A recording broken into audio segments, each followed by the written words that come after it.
to look at? Yeah, yeah, definitely. We want to talk about how resales work, what kind of opportunities are in the California resales. So, when we're talking about California, there's kind of a unique system there because they don't offer over the counters. And so we're going to go through and look at some recent deals that have happened over the last couple of months and show you opportunities where investors made money and already have property currently listed for sale with this within just 1 week. So they've picked up the property, the tax sale, they've already got it on the market ready and put it on the market, and it's been on the market for a month or so. Yeah, in fact, those are some of my favorite deals. Are ones that where we can see, something went through auction, we see what somebody paid for it, and then we can see that they turned around and have it either listed or sold, within a pretty short period of time. That's always pretty convincing when you see that. Um, Now, for the training tip, we're going to be talking about selling property as is, or wholesaling property, selling property using quick claim deeds, essentially. And so, now for the pre-sale, we're going to be looking at Berks County, Pennsylvania, and this is an upset sale that they have that's happening. So that should be interesting. And the upset sales, there's a lot of opportunity in upset sales in Pennsylvania because I mean, there is some bidding that happens there, but it is not like you would think with most tax sales. I don't know that their upset sales get nearly the kind of attention that most tax sale auctions get. And again, they have multiple types of sales that they do there. We'll talk about the upset sales more, but there are a lot of opportunities. Yeah, yeah, absolutely. In fact, I just sent a message out to the live stream as well. We want to welcome anyone. What we want to do is we want to make this as easy for it can be for you to learn about tax sale investing because we feel like there's a great opportunity right now, and we want to be able to teach you guys how to go out there and make money in real estate because the time has never been better. So we want to go through and talk about some important information, including selling as is. In fact, the person that's listed the property within a week, they're going to be selling it as is. They understand that. And so they've priced it where they feel that they can go ahead and sell it as a tax deed property. Or maybe they're planning on that they're going to have a chance of going through something like tax title services where they could go ahead and get uh, uh, title insurance on the property. Yeah. Yeah. So, following talks about the Berks County, Pennsylvania upset sale, we're going to do a quick bad deal review. We're going to look at that from some stuff in California. We will answer from there the rest or more questions from our members before we wrap things up. Yeah, yeah, exactly. So if you have any questions, please let us know. If it's on topic, we'll go ahead and try to answer them as we go throughout the call. If it's something completely different, that's what we're going to do at the end. We're going to answer any questions that you guys have. So as long as you guys have questions, we're going to be willing to go ahead and answer them.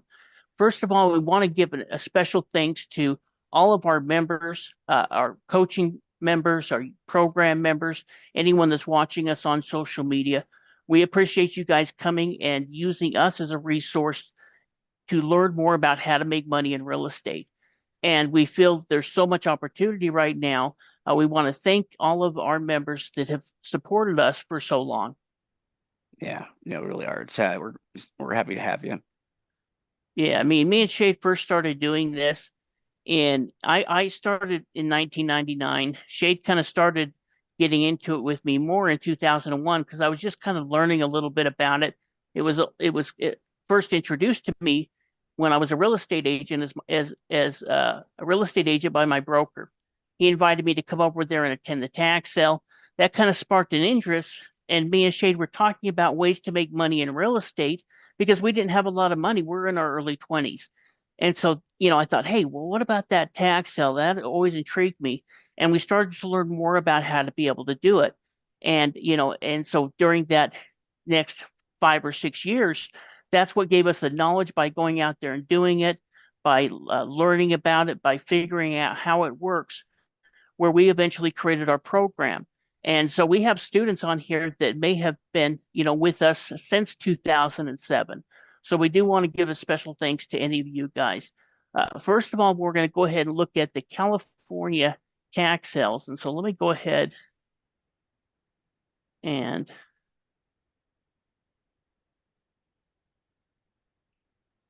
share this. Oh, I forgot we're going to go through California. Oh yeah, sorry, I just exited out of this here. Because I can stop the share here. Do you want me to hand it off to you here, or do you want to take it? You can go ahead and grab it back because I totally forgot. I totally jumped into it. Uh, Oh, we got to oh go through no. California first. Oh yes, yes. So California is classified as a tax deed state. What that essentially means is the county doesn't bother issuing liens against the property. What they instead do is they just wait out the state set redemption period. And at the end of that redemption period, the county will execute foreclosure on the property. So in California, they have uh, a 5 year delinquent period here, or a redemption period associated with the property. So you can basically be delinquent for 5 years before you lose your property. But when it's offered up at sale, obviously the opening bid amount is generally going to be the 5 years of taxes that you owe, plus any penalties and fees that are included on top of that. So that's usually where it starts. And then auctions are held publicly, and properties are sold to the highest bidder. Steve actually mentioned something a little bit earlier about California, though, that's unique in that they don't offer over-the-counter properties. And so what they instead do is they conduct resales until they get all of the properties that are sold. So if certain properties have, let's say, high opening bid amounts and nobody's bidding on them there initially, then they may hold a resale where they'll lower those initial high bid amounts to try to get a bidder, to buy the property. But in any case, they won't offer it over the counter like some counties will in different Yeah, states. yeah, absolutely. I mean, so when people ask about can you buy over the counters in California, no, this is the resale process. And in some cases, they have to kind of cycle through properties before they're willing to accept more. Other counties will go ahead and start with a $500 minimum bid. In fact, we're going to look at 4 properties that sold in an auction this last month. They were picked up between $500 to, I think $700, maybe it was $800, and they're all currently on the market right now. And so these are properties that were picked up as is for around 10 cents on the dollar. So there's great opportunity. In fact, it's even better than that. It's probably like more like 5 cents on the dollar as far as what they're actually asking it. So even just through the California tax sales, it's a little bit different there. Sometimes we've needed to go ahead and get a lien search done if we were really interested in it or had issues, or would contact the city individually. Sometimes they block some of their records, but there's enough information available that we can go through stage 2 due diligence, which was what we were talking about with our membership earlier. This is where we go through and research these county records, but California does have these resales, and there's a huge opportunity in California to purchase tax sale properties. Maybe in some of the biggest counties, they may be a little bit more competitive, but you could still go through it. And I think most California auctions we see have good opportunity there. Yeah. So what we're going to do now is we are going to jump in here and There we yeah, go. yeah. In fact, So you see my screen? Oh, here we go. oh, you have to take over control. Can you see my screen now? Oh, there we go. Yep, yep. We've got Oh, you. perfect. So what we're going to be looking at, as I mentioned, is a series of different um, California resale auctions. So the first auction we're going to look at is Butte County, California. And this was an auction that happened here, ended on the 10th. So we're not talking about very long ago. They had 105 properties starting at $1,500. And And here is essentially but the list. Butte County, we're talking Northern California area, right? Yeah, yeah, kind of, you know, towards that. In fact, it's something we're going to be talking about. It's kind of a sad situation. This is where they had that incredible fires within Paradise City. And so we're actually going to be looking at some property that are available or that were available there within Paradise City because, so many homes were burnt. In fact, we're going to get into it a little bit more, but it's kind of interesting. And it's part of the reason we chose to go through and look at California is what happens when there's something like this. And we're not saying we not want to be able to take advantage of it, but they are rebuilding and there's a huge amount of growth for lots. In fact, most of these lots, or at least many of them, actually didn't even get, you know, everything Oh you see yeah. closed. I only looked up some of the properties that sold. In fact, there's a few properties in here that we'll look at that to me looked like not a bad property, even at that price. But what they may have to do, and what we've seen them do in the past, is they realize they're not going to be able to sell this property for 20 grand. So they go ahead and mark it down to 10 grand or 5 grand. And that's when it can be worth picking up. So we've seen California have, up to 3 or 4 of these resales. Now, not every county is going to do that, but this is inventory that they're not getting paid for. And so they're going to eventually going to have to do something because at this point, it's not really valuable as far as the market. It also looks like it's no small number of properties there that didn't sell. I mean, it looks like it's a good number of them that were closed instead of sold. Yeah, yeah, there's a Maybe, few yeah, groups there. yeah, like more than not. So, yeah, there could be additional properties there, but it also kind of gives everybody an idea. It's not as if the competition was so heavy that everything's getting picked up. A lot of these properties are just not getting bids at all. And that's the case in a lot of the sales that we see. There are properties that don't get bids. I mean, there are plenty of competitive sales out there, but there are probably more sales out there that aren't very competitive at all. In fact, most of these are minimum bids. There's a few properties that bid up, but most of the properties I looked at that were sold, they got picked up for the minimum bid amount. So here's a California auction where property were picked up for minimum bids. Yeah, and not just like once, like pretty much almost everything in the sale that was purchased, was purchased for minimum bids. Maybe there's a few cases there where bidders fought it out for a couple of properties and bid up a bit, but that's where you have where there's just not a lot of money in the room and people don't have to pay too much. There's opportunities for everybody there in that auction to get properties at as low a price as they can. Yeah, yeah. In fact, that's kind of what we were stressing to our students earlier, our membership, is that there's so much opportunity, guys. It is, you need to be involved in making money in real estate because not only can you acquire properties for minimum bids, there's other strategies out there that we can use to make money in real estate. So it doesn't matter what situation you are. If you're willing to put in the work, you can be successful in real estate investing, not only in tax sale investing. This is our primary source. This is a great resource for us, not only because we can buy property at the auction, but we can also, these are all properties that essentially the owners have given up on in a lot of cases. And so we can contact them and maybe we can work out something with them where we buy it through a pre-foreclosure. Yeah. Yeah, well, and again, we're at a unique point in time right now. I think money is stretched very thin for people. There are a lot of highly motivated sellers and a limited number of people that are out there trying to put deals together. For a lot of these motivated sellers, they need somebody to reach out to them and to put some kind of deal together, or they're going to have to try to, you know, they're going to have to find somebody reach out on their own to put a deal together, to help them avoid, losing the property in many of these cases. They are highly motivated to sell. That's Yeah, one thing look, that's always interesting about tax sales is just how motivated people are to get rid of properties when they still have them. yeah. I mean, look at this. It's sold for the opening bid, one bid. Here's what it is. Oh wow, $10,000. Wow, 191,000.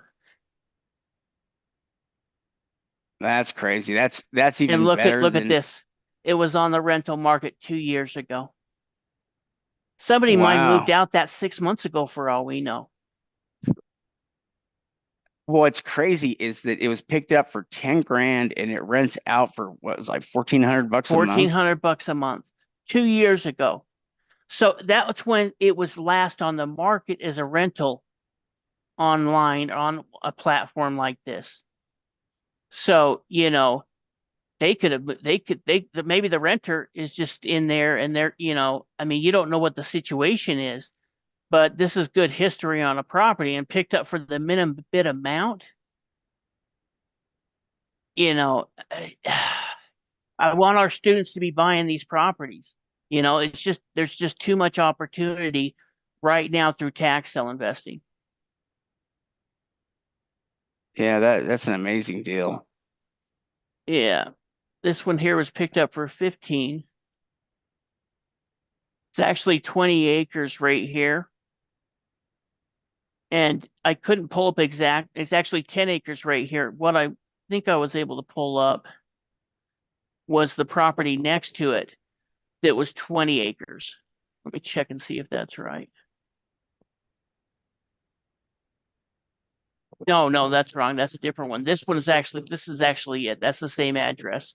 So it was picked up for 15 grand and it's valued at 165,000. Wow.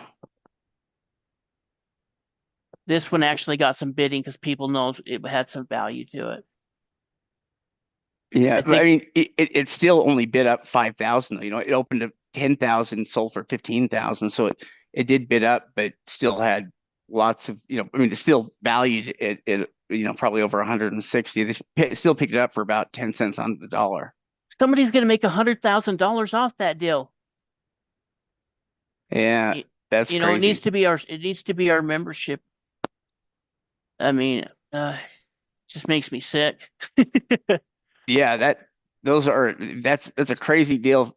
At least that's as good as you'll ever see anywhere. I mean, for $10,000 to get a $200,000 house, that's ridiculous. It's basically picking the house up for 5% of value.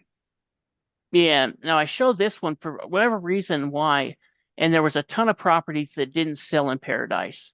And we're going to look into Paradise a little bit because I think it's important to look into it because we always have people ask, well, what about, after a hurricane?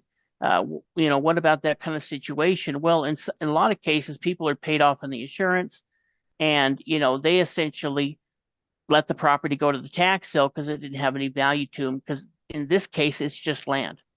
Yeah, It's really kind of a tragic story, but there is people that rebuild there and that want to move there, and that's the reason why they have so much home growth being done within this area. yeah, and that's what we're going to look at here is to see what's happened here after the fire. We can get an idea of exactly where it affected, which areas it affected here, which properties that it affected. We can figure out if the property, is within that area, if it's one of the properties that's affected here or not. I mean, there are Yeah, 18,000, I think, is what they were saying. 18,000 homes were burned down in that fire. yeah, it was tragic. I remember seeing it online. I mean, it was horrifying. People were driving through the fire, huge flames. It was like nothing I'd ever seen. It was terrifying. And so it was a terrible situation. A ton of people died. And so we're not looking at it. In fact, the only brings it up is because people ask about it, but they do want to regrowth. In fact, was watching, I looked a little bit more into it, looked at some clips of the mayor and stuff talking about it. And, there is a ton of people moving back into the area. And so in some of these areas where this kind of stuff has happened, they do want to regrow. And I'm sure that most of these lots were picked up by contractors, you know, because these contractors are building a ton of homes within the area. And so, where some of these lots sold at minimum bid amounts, and you were thinking about, maybe building a home, now it's going to be important to look into the prices, but they do have a bunch of these areas where they're allowing manufactured homes. So then it's maybe like $130,000, and it may be worth 200. I mean, you might be able to buy one of the lots and put a mobile home or one of those type of manufactured homes on it and and be able to make some money on it. Yeah. But here's kind of an idea. You know, Redfin reported March a medium sales price of 394,000 about 30 days. So they're selling the real estate in 30 days at 98% of value. Wow, 30 days. That's moving. Yeah, yeah. We kind of look into here a little bit. Uh, Realtor.com suggests research page shows a wide index of inventory, including 100 single-family homes, 32 mobile or manufactured homes, and 349 lots, with 61 new construction. But this is really what was crazy to me. Paris reported 3,856 single-family applications, 3,612 permits issued, and 3,168 certificates of occupancy. Of those single-family real rebuilds, 2,853 were stick-built, and 1,003 were manufactured. That's a ton of stuff. Yeah, well, and that's also kind of interesting to see the percentage here. So, uh, out of that, they had, so I guess out of the 3,600 permits that were issued here, and all the occupancy, they had about 2,800 of them were traditional, like homes built, with foundations uh, and 2x4s, and then they had about 1,000 of them that were done uh, with manufactured housing. Yeah. Yeah. So, it is kind of some interesting information. In fact, one thing I'll show you here quick. I said I did a little research on it so I could be prepared. But I was watching this video, and this is from a realtor there, and he brought up some really interesting points in this. I've got his information right there, living in Chico, California. Don't know anything about him, but he had a video about real estate there. But he was talking about land, and he said that much of the site cost was paid years ago. So impact fees, those can be the fees to build on a piece of land. And those could be quite expensive within some areas. In fact, that's usually the reason we're selling off the land. We don't want to pay the impact fees. We don't want to pay any of this kind of stuff, as far as going through and getting a septic system or utilities. But it was kind of interesting that he was mentioning all of these different points that are already in place.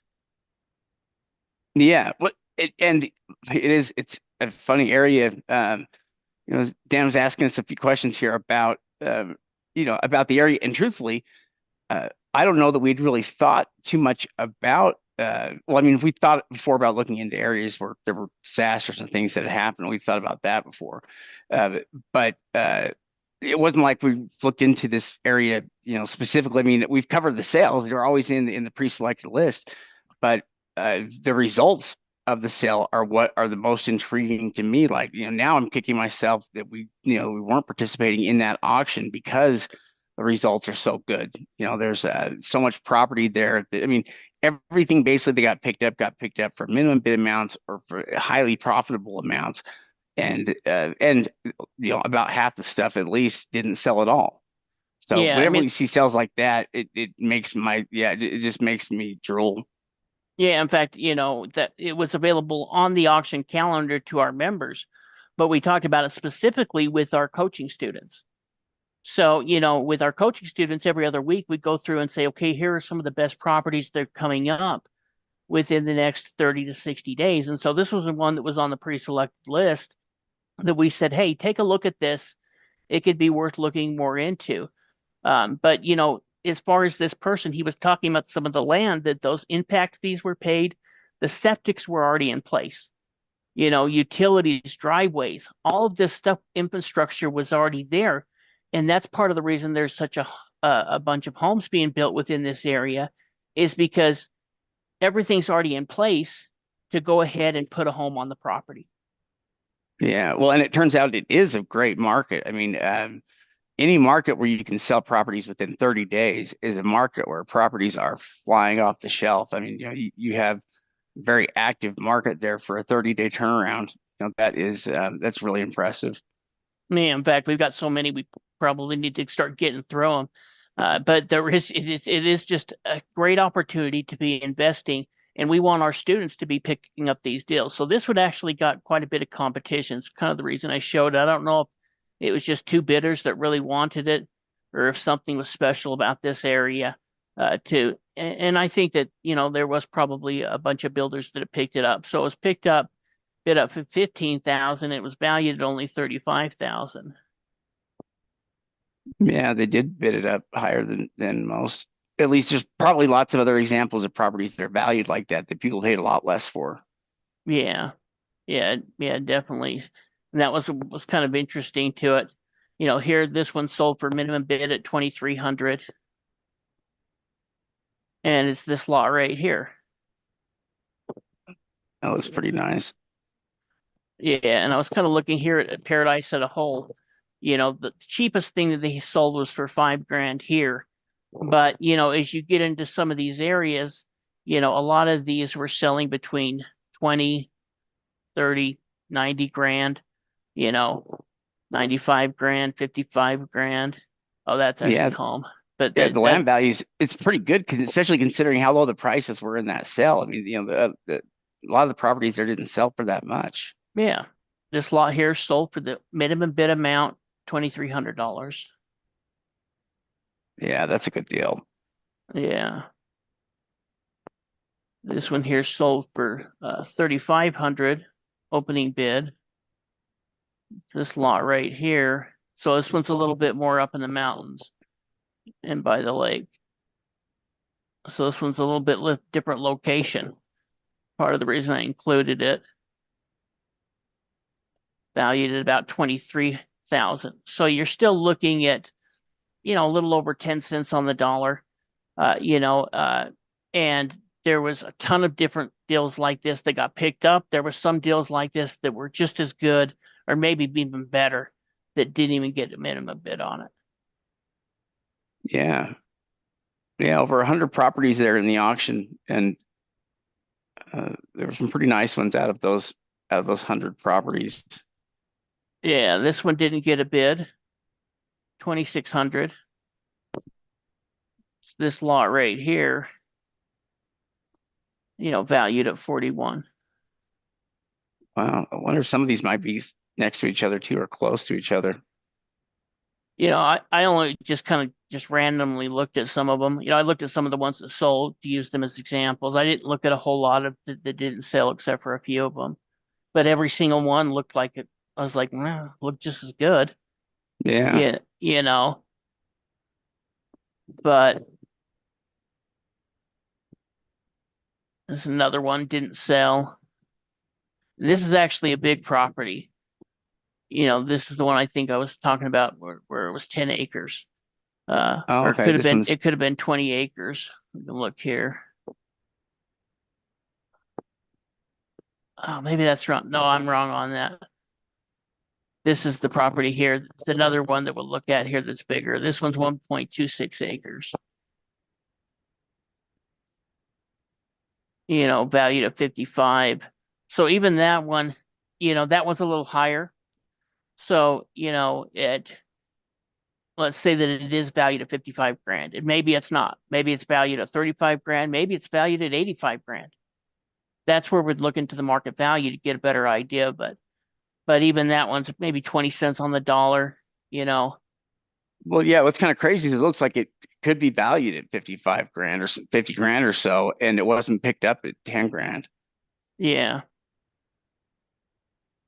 This one had one opening bid.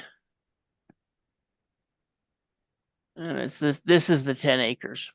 So this one ended up getting picked up for the opening bid amount. I looked at so many properties today that I have to relook at them to kind of remember. But it does have a full address.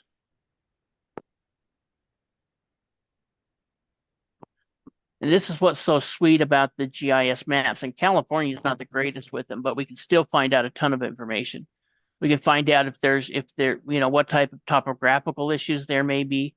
And this is a pretty limited one, but we can still get, enough information to make an informed decision.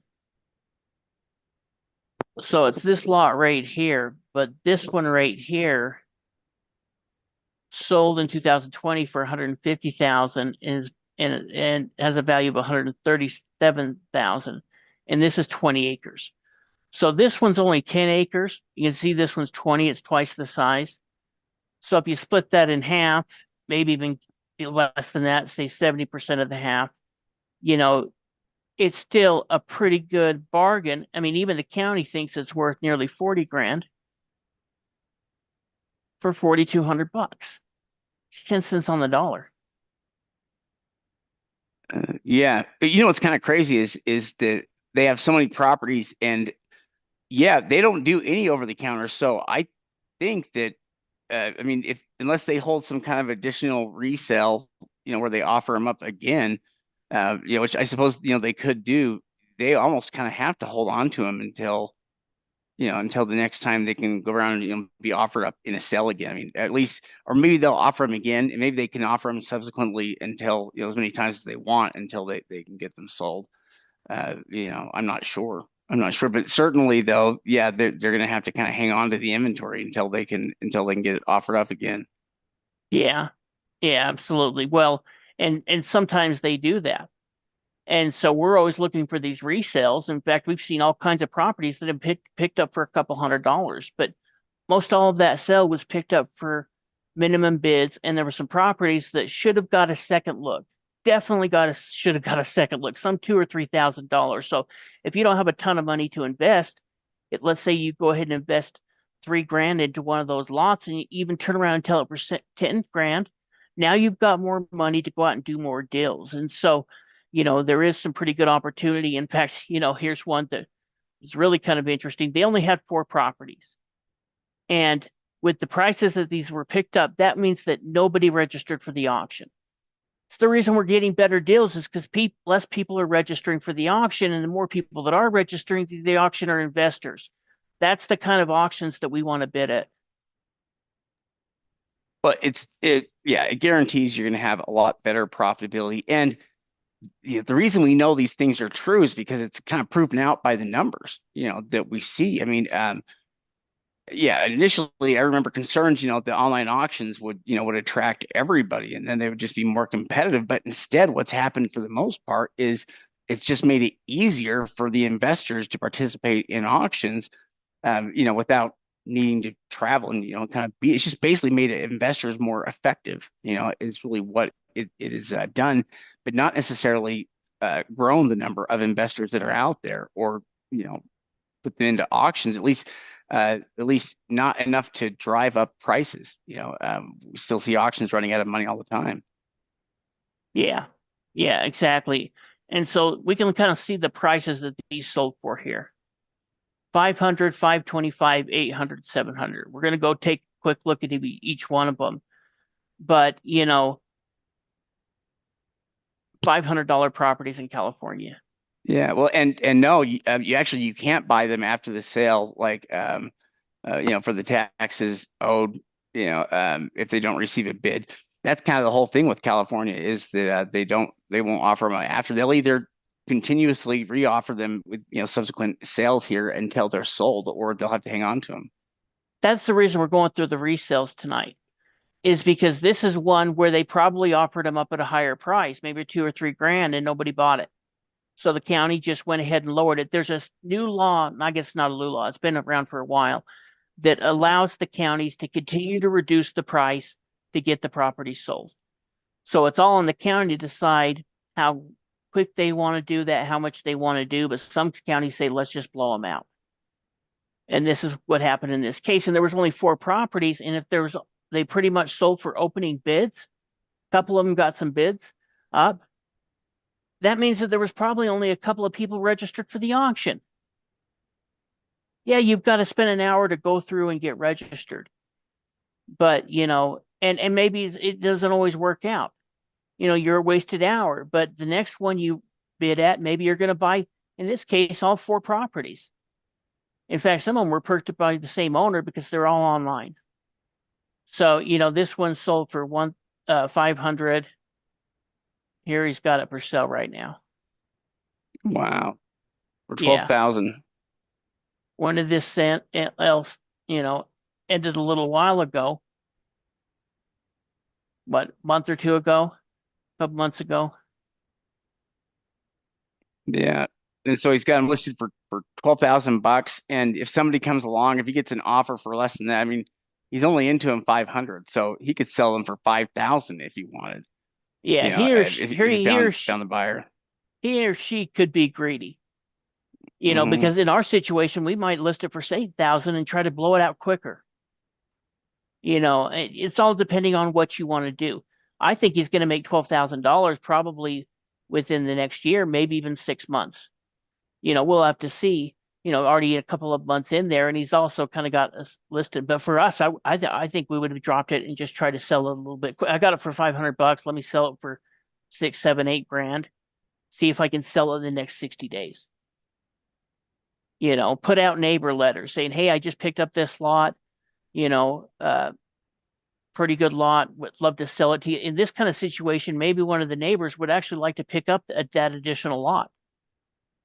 Especially in that kind of situation, why not offer him seller financing? If it's the neighbor and you're already making back your investment, then seller financing is just going to give you a residual income. And even if it's only a couple $100 a month, everyone can use a couple of extra $100 a month. And you've already made back your money. Let's say in this case, you sold it to the neighbor for 8 grand with $2,000 down. Yeah. Well, yeah. And what's amazing about these deals is he's picking them up for less than 5% of value. I mean, you get a property. I mean, even I'm just going off of what he's listed the properties for. I don't know, what they're valued at, but $500 versus a $12,000 property, he's picked those up for less than 5% of value, which is remarkable. I mean, 10% of value is remarkable with tax sales, but with these kind of prices where they're 5%, it's crazy. And the prices are so low that, like Steve is saying, you can do anything you want. You can offer seller financing opportunities there when you pick up properties at this price. All you need is just like somebody with a pulse, and you can sell the property to them. Because Yeah. I mean, you paid so little for it that again, the financial obligation is not very high, and seller financing would work great as long as you have somebody that wants it. Yeah. Yeah. And as far as getting started with auctions, you want to be registered for at least one location based state a month. So you can choose Florida, you could choose Texas. We actually say to do them both. But in Florida, like we were talking with our membership, we were showing them a home in Florida that sold for $500, $5,000, valued at 130 in a Florida online auction. You can take your money deposit. So you say you put in $2,000 deposit, which means you can bid up to 20 grand. Might be, I think it's even 5%. So that's going to give you a good size that you could bid up to. And you bid in that auction, then you move it over to the other auction. There's great opportunity to acquire deals. And here we're seeing another one that sold, you know, uh, for the opening bid amount of 525. Yeah, so cheap. And again, this one's valued pretty well, probably kind of like the other ones where this person can turn around and list it for, look at that, 11,000. It's a different person. Oh, really? So I think so. that's impressive then. So the values are somewhere in that range of like, 11, 12,000. I'd have to look. Maybe it is the same person. Let's actually look. That's kind of interesting. That means they got them all just because they were the only one that bid it. That's a Yeah. ZN. Yeah, same That's a thing. ZN. Oh, he got them all for the opening bid, or she got them all for the opening bid. Yeah, for $500 a piece, and probably like 40, $50,000 worth of property for It 2,000 it bucks. it just looks different because I'm looking at the Zillow instead of the Redfin. Yeah, I mean, yeah, they basically It's the got same those owner. four properties there for 500 bucks each, and each one of them is valued over 10,000. Yeah, yeah. So he's got listed at 11,000 right now. Yeah, and they have all of the options in the world at that price because they're into it very little, so yeah, I mean, to them, it's worth it. Maybe if they can get a buyer that'll come in there at that full price that they're at 12,000 They picked it or up eleven this one. thousand. Yeah, they picked up this one for the opening bid for 800. I mean, it's a pretty nice little these are pretty good locations. Here it's about, they're trying to sell it for 12 grand. So they picked those properties up between 500 to $800, and they're selling between 10 to 11 grand. And If it was us, like we said, we'd sell them for cheaper. We want to blow them out. So if we can, if we could sell them for 7, 8 grand, flip them quickly, that's what we're going to do. Yeah, very interesting deals though, and also interesting uh, snapshot of auctions, especially when you see something like that where one bidder basically picks up everything for minimum bid amounts. If you read between the lines there, it tells you a lot about, the opportunities that are out there. It's a buyer's market right now for investors. I Yeah. mean, so many opportunities out there, if you just, start to keep your eyes open for them. Yeah. One investor bought all 4 properties, meaning they're the only one that registered for the auction on bid for assets. I just, I, there's just so much opportunity right now. Here's Lassen County. This is their reoffer as well. And some of them may go ahead because you can see that there's a ton of property that they're not selling. Yeah. They've sold some of them. They sold about half, maybe less than half. They sold one, two, three, four out of what did they have? 11, 12?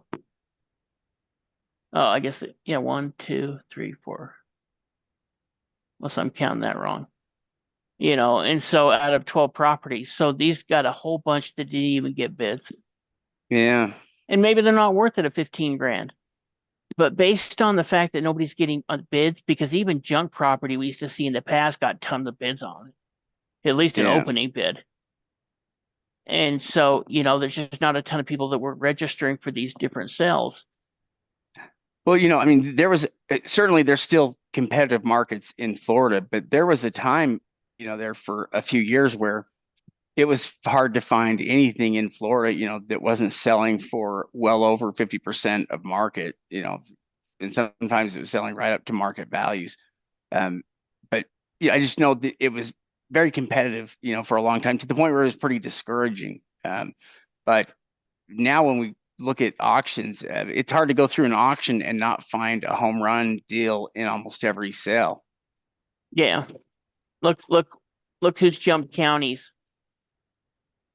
Yeah, same buyer They're just killing it, there. you Yeah. know. $2,500. So this one did get some bids. There was some competition on it. And one thing that was interesting, they didn't provide very much information. But the parcel maps sometimes can be helpful because you can see where the streets are. And so, me and Shade, when we first got started, they didn't have GIS maps, but we'd use something like this and say, okay, let's say that this was the lot. We say, okay, it's on Hazel Way, here's Pinion, and we could kind of determine where the property was using Google Earth at the time. And so a lot of times the county's going to have an online map, but when I was looking at some, one of these counties, I couldn't find an online map that I could look up by parcel number. And I didn't spend a lot of time on it because we're getting ready for the podcast, but we can use these kind of maps to find where the lot's at. Oh yeah. I mean, there are certain properties where the whole opportunity exists in the fact that the information is hard to obtain or hard to see. Everybody might run into the same problem, with a property, and so it's not worth bidding on. I remember certain auctions, properties that they would have that would come up for sale, and you couldn't get mapping of the property. You couldn't figure out what the mapping was. They didn't have it available, and that was why the properties never sold. If you could just simply get the mapping, you knew what the property was, and they would almost always sell. But yeah, not being able to get certain information can make it really hard to make a choice. Yeah. Well, what's kind of interesting is it really is a pretty good lot here. It's located right here, so it's kind of this whole area right here between this Linden Way and this Juniper Way. And you can see, I mean, we're looking at more rural areas in this resale. That's just what was the most recent auctions that they had had. But still, people are living here, people are moving here. Maybe takes a little bit longer to sell at a higher type price, but if we get it for a good enough price, we're just going to blow it out. We're going to make the competition. We're going to create the competition by our price, and sell it cheap. Yeah. Well, and there's lots of buyers looking for lots in places like that. That looks like a great place to build something. Yep, here they've got it for sale already. Wow, for 25 grand. 25,000. So they picked it up for the, I mean, not very much here. Bid up to 4,000 and they've got it listed already for 25,000. Yeah. Yeah, absolutely. You know, good seems like a pretty good deal, probably worth bidding up on, probably going to do really well with it. Again, if they bought it for 4 grand, they're trying to get 25, maybe we're going to try to get 15. We could, let's say we could make 10 grand on that deal and wholesale it, we might sell it quicker. But at 25 grand, you know, I think that they'll probably get something close to that. Maybe they let it go for 23 or something like that, within the next year, between 6 months to a year, but they may go ahead and get it sold next month. But I think in some ways in our strategy on them is to make a little less money to get it sold quicker. Yeah, and are we thinking that the market on that property, are we thinking that 25,000 is the market?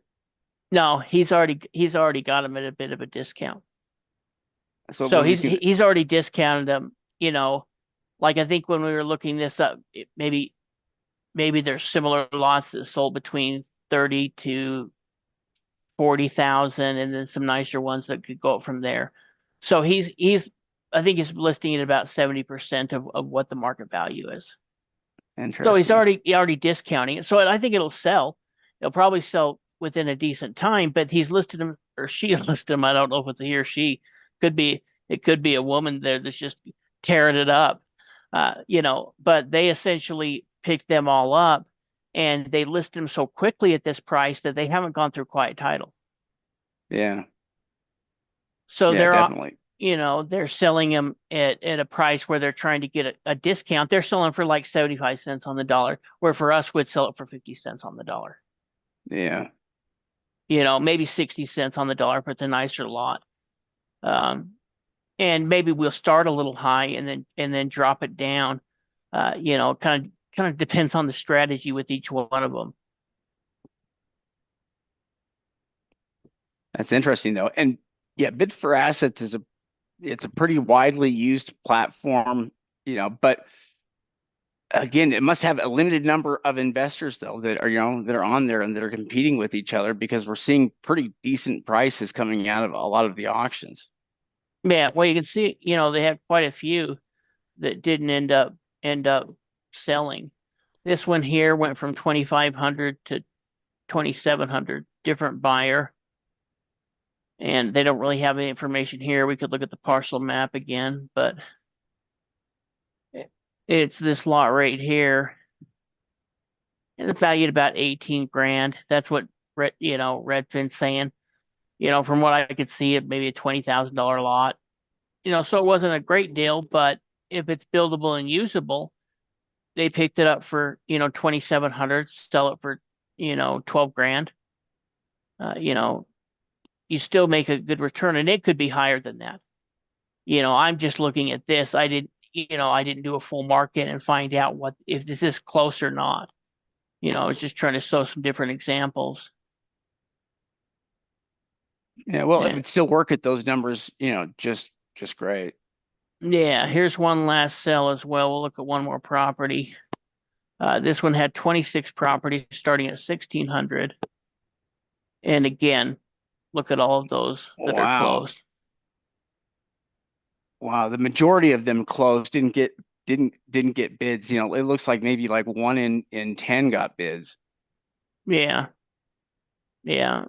And all of these lists were available on the county, on our auction calendar. And these were ones that we personally talked about with our coaching students. And some of them, maybe that's a little too high, but some of them, they probably would have been good deals at these opening bids amount. And what's going to happen is maybe these counties, maybe not all of them, but they're going to have to do something if they're not selling them. And you can see how they're all kind of it's not like $5,162, which is the amount it would be if it was a tax sale that was just the back taxes. Yeah, So they're they've already rounded off. they've already dropped them down, and they're going to see that, well, we had that big sale and we only sold 2 properties on the whole list. What are they going to do? Are they just going to not sell them? They're going to have Yeah, to drop the price because the market's dictated that, hey, your prices are too high and there's just not enough interest right now, yeah. you know. And what's happened is some of these, and some of them, are probably are too high, but some of them weren't. This is one that sold for the opening bid, and it's this lot right here. That's a nice lot. Yeah, right there next to the golf course. And they've got it for sale for 17. So one of the two lots that were picked up at the sale, they paid 6 grand for it and they're listing for 17. So they're hoping to make 10 grand. That's a smart investor. Yeah. Maybe they even drop it down to 15,000 and they make 6 or 7 grand on it. That's not bad for picking it up, putting it online, and letting the price help sell it for you. Now we'd have to do a full market into it to see how close they are or not. But there is some I- these type of opportunities that are available right now. Is it the same investor again? Should we check? It is That's funny. cleaning up the California tax sales. Lien. Yeah, that's probably one of our students or somebody there. Oh, I Yeah, wish. yeah, I yeah. Whoever that hope. is, they're dropping some cash there for properties. That's interesting. Well, and some of them they have a higher deposit, but this is $1,000 deposit. Yeah, you've got to pay the $35 processing fee, but that's just the cost of doing business. In this case, not everyone is going to have that, but if there's enough good property on there, it's worth taking a shot. And let's say you have a 50-50 shot of getting a property at the price you want. I think those are old numbers. I mean, sure, there's some where you're going to get more competition, but we've showed us several different deals. And, these may not be the most hottest markets, but we're using the price in this situation to sell the properties because these are reoffer properties.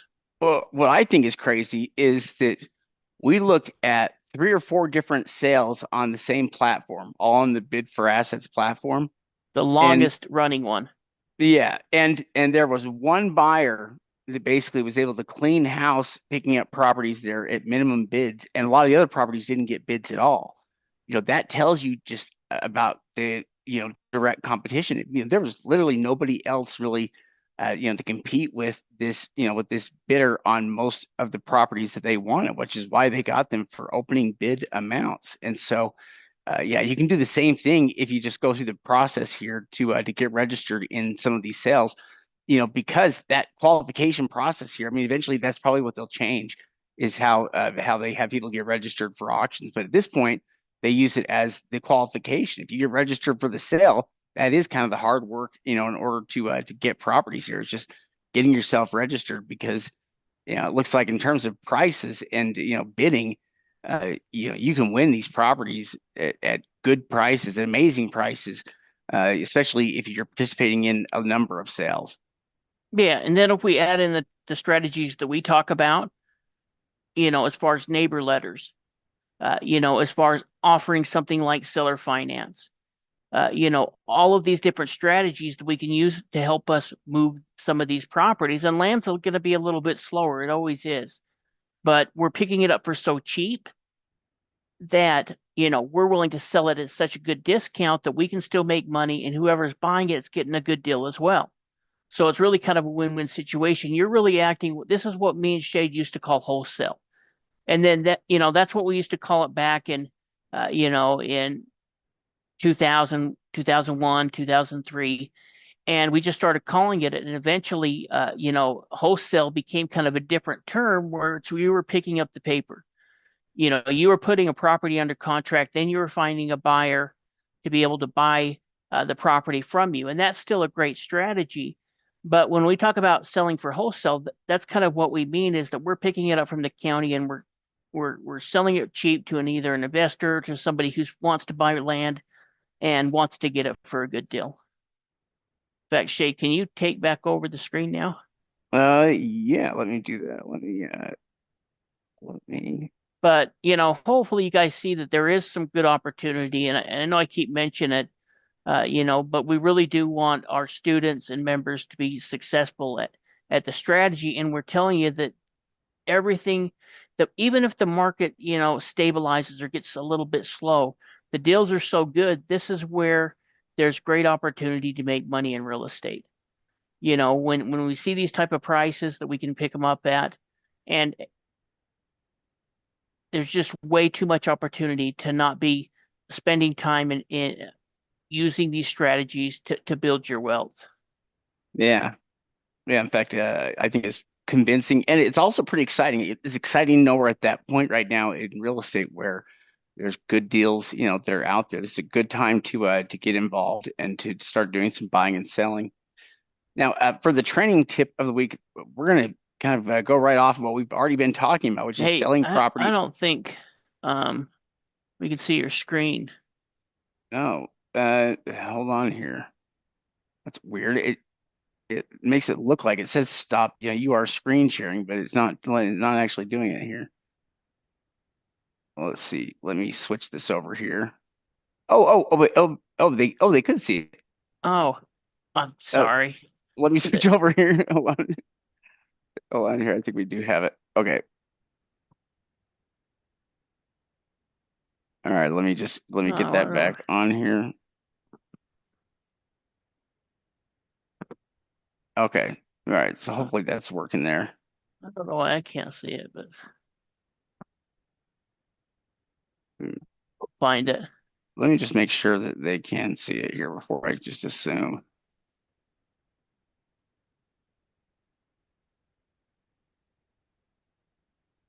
Yep. Okay. Yep. All right. Uh, I believe it is working here. I So let's hate just trying go to figure out a new system, but selling. we'll get ahead. Yeah, we will get it figured out here. Selling property as is. We talk about it a lot, and for the most part, I think that people confused sometimes, what exactly it means. Knowing when exactly the wholesale of property is important. We pretty well do it with properties when it doesn't make financial sense to try to pursue quiet title. And when we're also trying to get the property turned around quickly, when we're far more concerned about getting the property sold than we are about trying to get a certain price out of the property. So uh, you know, on the properties that are valued under 10,000, it's where it makes the most sense. And obviously, if you pay $500 for a property that's valued at 5,000, you're not going to want to invest additional money into that to try to fix the title. It's going to make the most sense to try to sell that for whatever price you can to get a return on your $500. So if you could sell it for 4,000 or 5,000, that'd be a great return on your $500. And you could sell a property as is like that, for a price point like that. So the main thing with selling as is that we're using a quit claim deed to sell the property, which means that we're going to be responsible for the transfer of title. It also means we're selling the property with no warranty or guarantee that's implied. So there's no title insurance. There's no there's no kind of guarantee at all. With the property, it's basically a cash transaction there and sold as is. Yeah, exactly. And what's kind of interesting, and part of the reason we wanted to talk about selling properties as is tonight is because, we're seeing evidence of that. We just saw evidence of that when we looked at the California auction. So, we're looking at somebody that's using this strategy, that's picking up these properties at a good deal at the auction and is turning around and selling them at a profitable margin. Yeah, most everything they had listed there was being sold as is, just shortly after the tax sale here. And again, they could have deals potentially maybe where for people that want title insurance, maybe, but all the stuff that we saw listed there was just listed, they were just tax sale properties. They're going to try to turn around a wholesale, using a quick claim deed. Yeah, absolutely. Sorry about that. I had to look there at I think the stream was kind of had an issue there for a little bit, so hopefully it's working now. But we went through and we looked at some of those properties. What are we going to do once we pick them up? Well, first of all, we're going to go ahead and get a signed agreement purchase. So we're going to go ahead and send them over the paperwork and to be able to have them sign the contract. And then we're going to collect payment, and then we're going to go ahead and record the deed. But we're going to break down each one of these steps. But one thing that we do need to do with an as-is property is we may need to educate the buyer. In fact, we'll maybe talk about that in one of the upcoming podcasts. Is how do you educate the buyer that they're buying a tax sale property?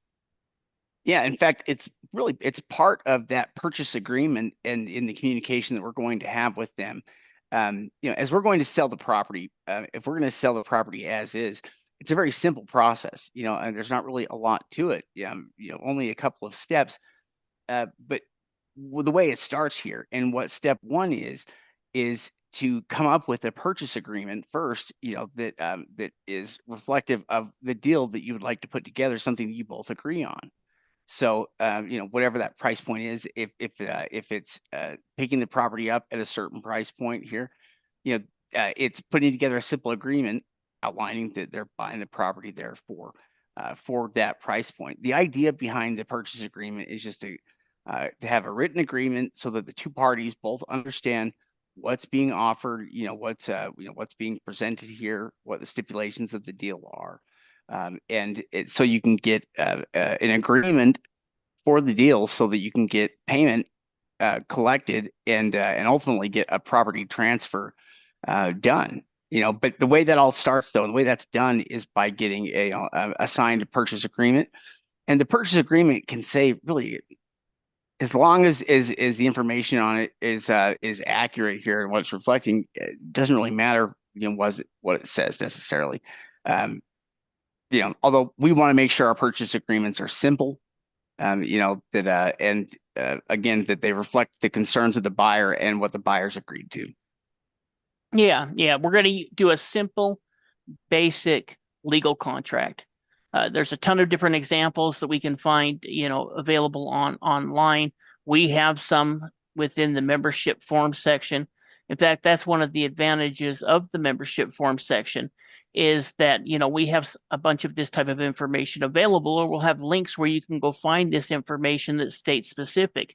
In fact, a lot of times we'll even use that. Now, one thing that we'll remember is that we're going to be selling these properties essentially as is. And so that's part of the reason why I mentioned that we need to educate the buyer is some cases they're already going to know that. But in some cases we may need to explain it to them. And that's where I kind of use the example every time about buying a car that has a salvage title. You could resell the car, you could buy the car, but it's got that salvage title. But when you buy it, you can either own it for long enough and then you can get a warranty deed, or you can go ahead and go through quiet title. Or if you want at your cost, we can go look and see if we can get, or at least, if we can get title insurance on it through something like tax title services. But with the contract, we're going to use a simple contract and we're going to go ahead and get it signed. Yeah, which one thing that's nice is that with the way things are today, we could talk with the potential buyer. We could come up with the terms of the agreement so that we can put it together and then send it to them, and they can sign it electronically if they want. Which again, that's going to make it easier for everybody here that's involved. But the main idea and the reason for that is to get some kind of an obligation here that you both agree to, that you can get signed, and you get that signed so that you can then collect payment for the property. And you need to collect payment before you transfer over the ownership. So this is an important step here. You have that agreement here that should outline exactly how much they're going to pay, and then it's about collecting that form of payment. It's never been easier to collect payments than it is today. You've got all these different sites and applications, lots of different simple ways that you can send money or make payments for different things. So we can collect payment. Once we've collected payment in whole, then we can start the process of getting the deed transferred or ownership transferred, which for us, what that means ultimately is it means that we're going to be talking to the county to get a list of everything that needs to be included in our packet that we're sending in, our transfer packet. We're going to send the county clerk, a packet with the quitclaim deed filled out and any other information or payment that needs to be included in order for that deed transfer to occur and to go smoothly. Yeah, yeah, absolutely. Well, and these online payments can work great for something like owner financing. Let's say you take, on that case of $500, he takes $2,000 down and they pay $250 a month until it's paid off or whatever it is.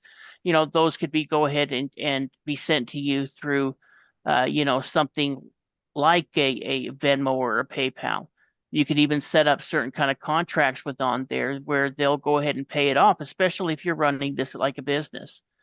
And so, in that kind of situation, we can go ahead and collect the payment. And once we've collected the payment, that's where we're going to go ahead and, start recording the deed. Now, one thing to mention is that we already kind of know where we need to go because we're going to be going back to the recorder's office, to the clerk's office, where we already went before to do stage 2 due diligence.